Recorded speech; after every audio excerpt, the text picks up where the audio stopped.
The same costume as every year, a washed up game developer, creative writer. Tales of Xillia Remastered. Okay, a Tales of game, just your typical weeaboo JRPG in a modern setting. And again, where does this infantilization come from?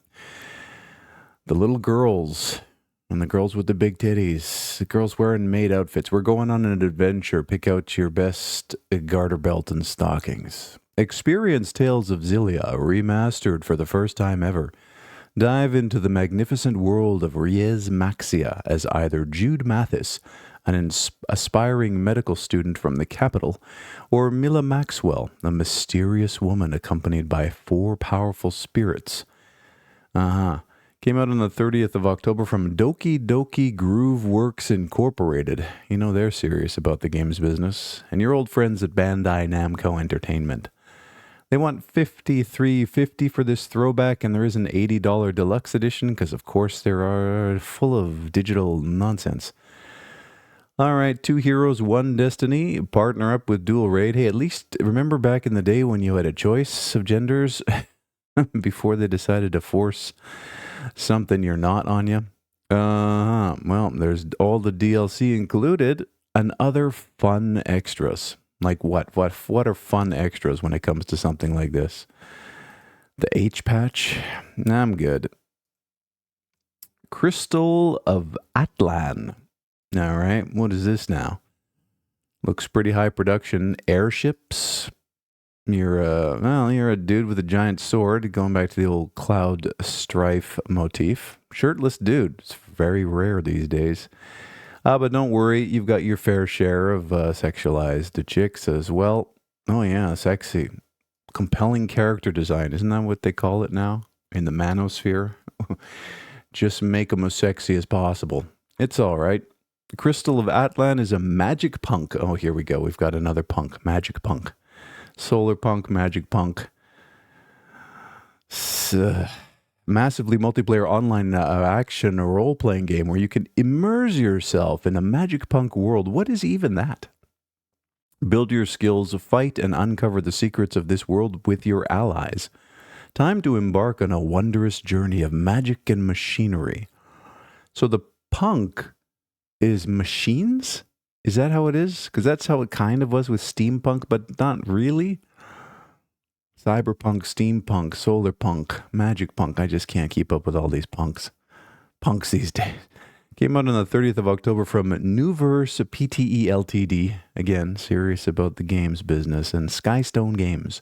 It's free. Somehow I don't think so. But these kind of games print money. It's wild.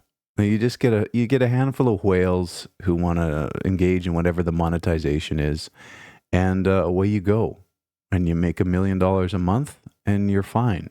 You everything paid off.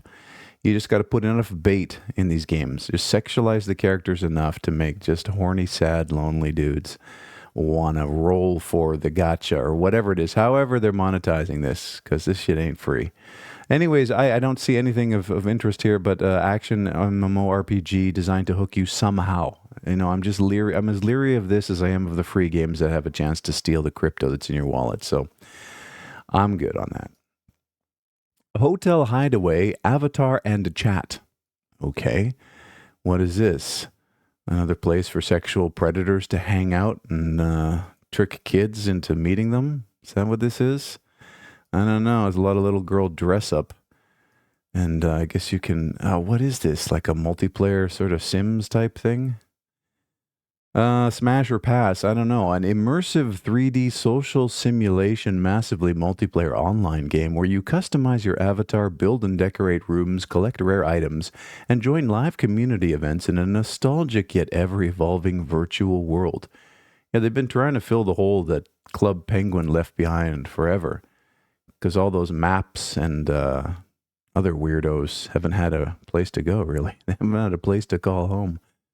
Came out on the 30th of October from Sulake Oi, self-published. It's free, but requires it supports a Facebook account?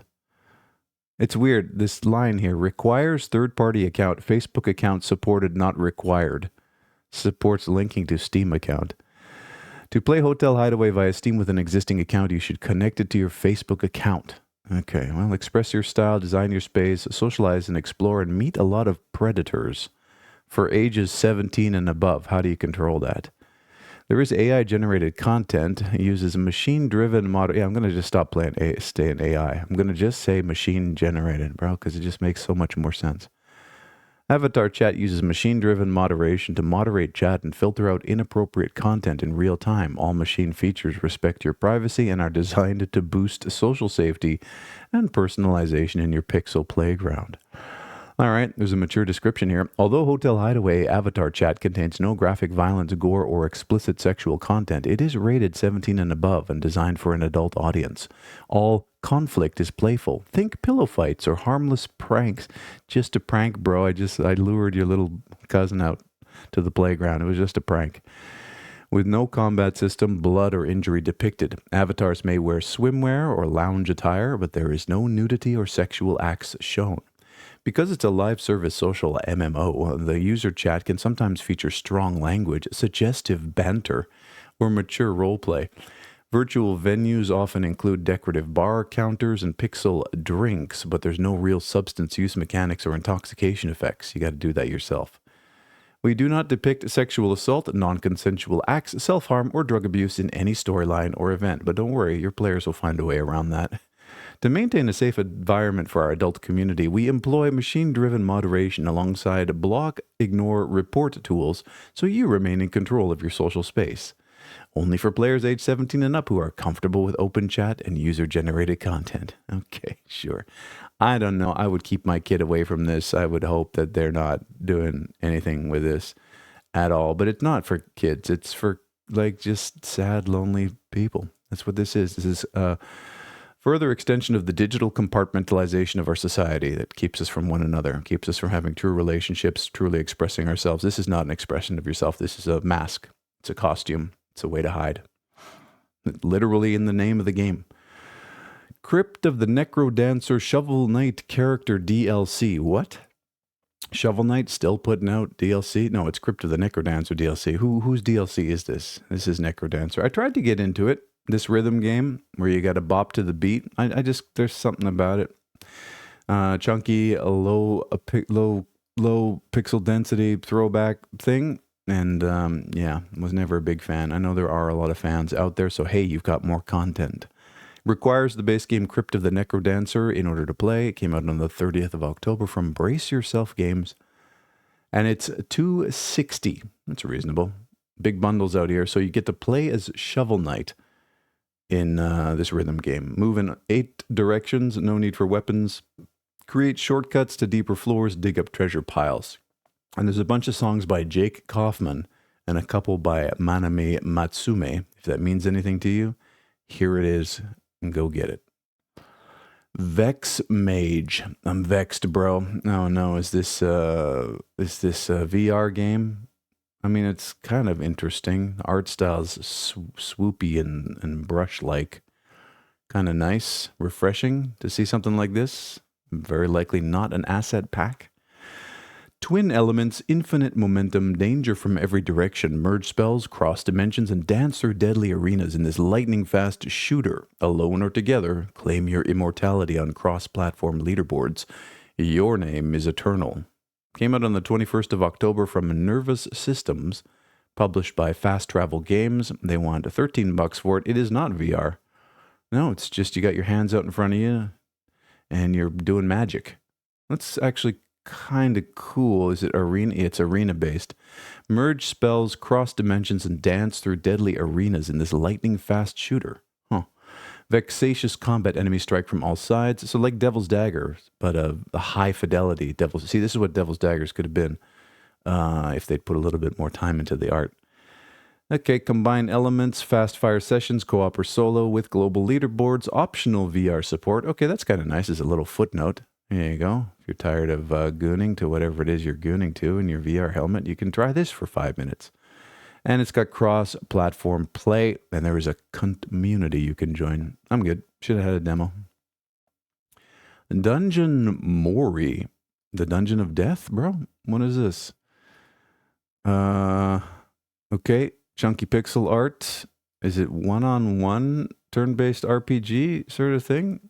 I don't know. What is with the throwback pixel art? I'm getting tired of it. I've been tired of it. I've been tired of it since we moved on from it to 3D, and then now we're going back full circle. Who is this blue-haired chick with the... She's not wearing anything under this coveralls? I'm Irina the Rune Master. Unlike my sister, I work with forging and upgrading certain magic artifacts. Okay, sure you are. So what are you, a little orc? I don't get it. Is it an incremental game? It's somebody's sexual fantasies here coming to light. And there's the cat girl, of course. They saved the best for last. Explore dungeons, find loot, and customize your character and face monsters. Customize your character and face monsters? Customize your character and face monsters. Okay. A dungeon crawling adventure featuring a choice-based exploration and visual character customization. Came out on the 28th of October from Filthy Drawings. Okay, that makes sense. And Updog Software, published by Updog Software. What's Updog? There is a demo. They want $15.50 for it. And there it is, the animated cat girl. Her titties bounce, if that's the thing that gets you off. In a world where monsters were banished long ago, something has caused them to reemerge. And it's up to you, the hero, to rid the world of monsters and defeat the great eternal dragon. It's inspired by the classic dungeon crawlers and old-school role-playing games with simple yet addicting gameplay. It features a turn-based battle system. Okay, so it's turn-based and it's like you're one person rather than a team of people. There's 10 different dungeons to explore, 51 unique enemies. Try to complete the bestiary. Customize your character appearance, but all you can choose from are magical witch girls and big-titted cat girls. Look, even the stupid Rune Master's tits bounce. That's great. Robert, what's his name? Probert. He'd be proud. Featuring 9 classes, 7 different races, a rare gear, and a pet. Who knows what awaits you in the adventure? I don't want to know. I'm good. Garden Rivals. Oh, finally. It's been a long time, but here we are. Baby's first Unity game. Not sure how it works. Grid-based, sort of. Looks like you have free-flowing motion, a user interface that makes 0 sense. And there's 4 teams of something. What's going on? A player versus player game where 4 to 8 players in teams of 2 use spells, stealth, and sabotage to grow their flower and outsmart the competition. Came out on the 4th of October from Level Dream Studios, self-published. It is Baby's first game, and it's free. He just decided to do a little game experimenting over the weekend and then just slop it up onto Steam. Great. 2 teams, 4, 6, or 8 players, grow your flower to bloom. So how does it work? There's a night phase where you scout the map and locate your objective, the fertilizer, because nothing grows without poop. Opponents are invisible during the phase, making stealth and coordination essential. And then in the day, all teams become visible and fight to secure fertilizer and bring it back home. So the game's all about carrying shit around. Nice. It's great because the game's it's half executed. Create combos, sabotage bases, and there's machine work here. The logo of the game was generated by a machine. You don't say. You didn't need to do that. I mean, it looks pretty... The machine did a great job because it looks as half-assed as the game execution. All right, good luck with your next game, Level Dream Studio.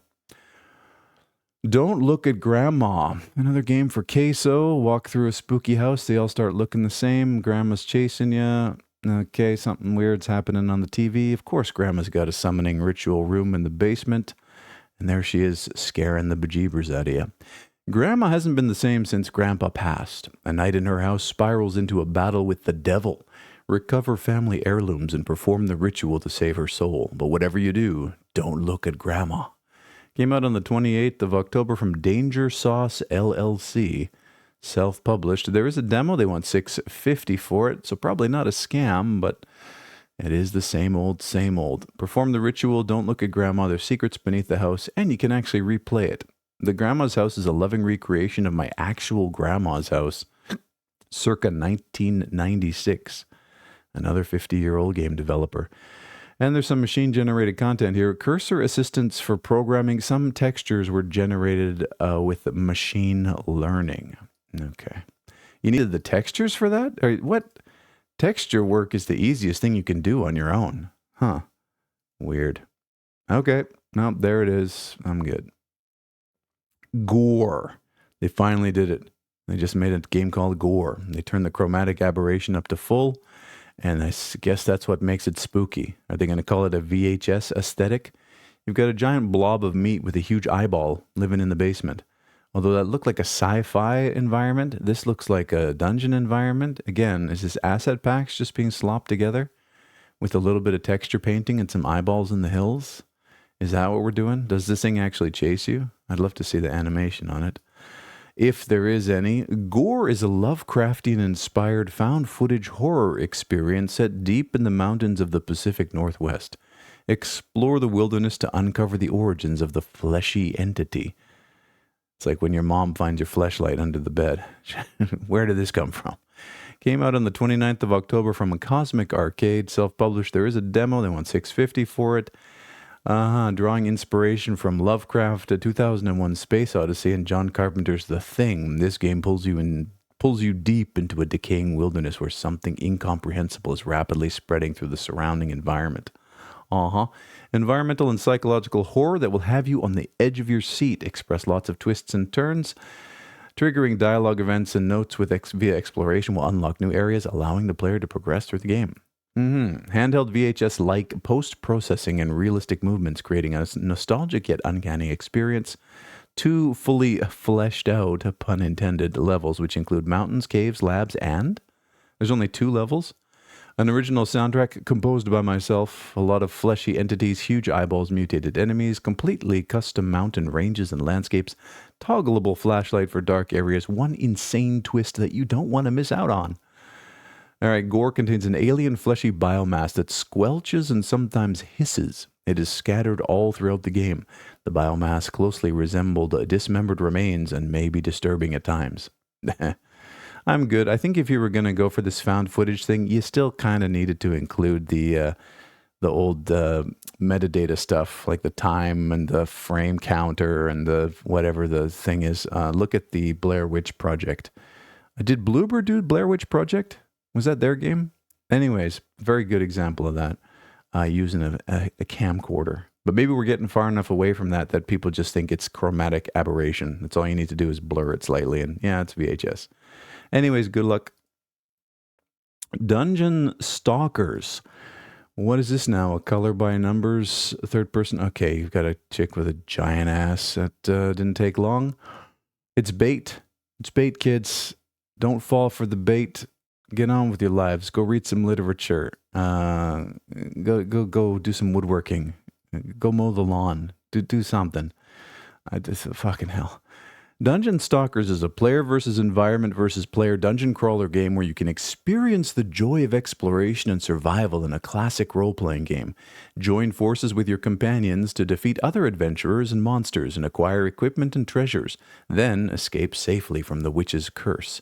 Came out on the 29th of October from One Universe Company Limited. Self-published. It's free, but there's a $34 Prime account upgrade. And the first thing they want you to do is join their community on Discord. I'm good. You become a dungeon stalker, delve into dungeons. Within the dungeon, various monsters and other stalkers will threaten your life. Utilize the darkness. It looks like the developer utilized the darkness pretty well with this one. Fun to play. Is it now? Yeah, all the girls are caked up wearing ultra tight fucking tights. It's so sad, bro. It's just sad. The animations look like fucking ass. Maybe in some cases you shouldn't put animated images in the copy. Darkness is your ally, and bright places can become dangerous. Yeah, that's why we sit in mom's basement with the lights off, wondering what we're doing with our lives. Core of a strategic battle is armor destruction. For stalkers, armor is crucial equipment, and if armor is destroyed, you become significantly unsafe. Let me say it again. When the situation becomes unfavorable, utilize the darkness. The game contains blood and violence, mainly from being attacked and killing other characters and monsters. Some characters' costumes can be revealing. All right, One Universe, good luck. Senior Sunset. It's another spooky game, walking down dilapidated corridors. Doesn't even look like you have a flashlight. There's no UI. There's no characters. What are we doing here? 35 dead students, dozens of silenced parents, and one police cover-up later, you decide it's time to take matters into your own hands. You descend into the depths of your high school to figure out what really happened to your classmates. Came out on the 24th of October from Decager Dev, self-published. It's free. Uh-huh. 35 of your classmates were murdered to take on the role of Amanda. I don't think I will. An aspiring podcaster who yearns for a good story. Be aware at all times. With limited movement options, you got to decide what's best and plan ahead. What to expect? Dive into a full, fleshed out psychological horror experience. No way. Senior Sunset. When I heard the title, Senior Sunset, I thought it was going to take place in an old folks' home. That's because I'm an old folk. But in fact, it's the senior year of high school. Right. Anyways, it's a slow, calculated, and intense and fast-paced gameplay. Beware of him, a looming, ever-present threat. The school is a dark, detailed location packed full of places to explore. And the mature content, there are a few rooms containing blood on the walls, ceiling, etc., along with audio logs that insinuate graphic violence occurring. However, that is never seen. Some body parts and dead bodies may be found. However, they are not accompanied with any blood. You got to wonder, again, the psyche of the game developers and why they come up with this kind of shit. Like, what's going on? What happened to you as a kid? I guess you didn't get along well in high school. You probably never went to high school. You might have just been one of them COVID kids who was taught at home by mommy. Whatever. I'm Bander Dunken Gaj. What? Is that German? What is that? Great. We'll finish off with a spooky game. Perfect. This is the day for spookiness. It looks like co-op slop. You're off in a villa somewhere, probably in Nazi Germany or something. I don't know exactly. Lots of environment shots with no action happening whatsoever. Dive into an immersive co-op horror experience with a friend. As detectives, you'll search for clues in a sinister area and must survive the horrors lurking within. Work together to find all the objects and escape before doom catches up with you. Came out on the 30th of October from SMI. Self-published. And it's free. Invites you and a friend into an immersive co-op horror adventure where you take on the role of detective sent into a mysterious area. Your task is to gather clues and navigate through the eerie scenario. Experience the core gameplay of a level. Okay. Where teamwork and careful exploration are essential to uncover the location's mystery and escape safely. Co-op investigation, collect some objects. There are 3 levels, in fact. And there's a threatening atmosphere. What is this graphic? Some dude walking. This experience gives you a glimpse into the gameplay and core mechanics of Einbander Dunklen Jugged. It's an early version of the game, offering a preview of what's to come. So it's a fucking demo? Again, just slopping this shit up onto Steam to see if people are interested. I guess that's one approach. I guess you can do it. Like, gamers are largely, like, very patient and very stupid. Like, they'll wait decades for games. Just look at Star Citizen. I mean, if you can get them hooked on a little preview like this and have them, every 6 months in the Steam discussions be asking, well, is this game dead? What happened to the game? Haven't heard from the developer. I mean, I guess now that Steam's added you have to post once a year an update to your game to keep it alive on the Steam page. I mean, you can just reel people along forever. Anyways, there is machine-generated stuff. I confirm that the machine-generated images in my game are used exclusively for the loading screen and as the background for the game's logo. No other in-game assets or key visuals are generated by machine. What is this? I can confirm. It's like you're signing a waiver or a document. The machine-generated police are at your door saying, we need you to sign here and please verify that this is not machine-generated. The game features horror elements designed to create a dark and unsettling atmosphere, primarily relying on shock moments. Okay, a lot of jump scares. Players may encounter occasional depictions of blood, and there are creatures that can kill characters, but these encounters are not depicted in a brutally graphic way. The emphasis is on suspense and surprise rather than explicit violence. Players should be aware that the themes and sudden frights may be unsettling for some. I don't know, this whole thing is unsettling. Let's get out of here. 19,331 games have been viewed. You have yourself a fantastic day.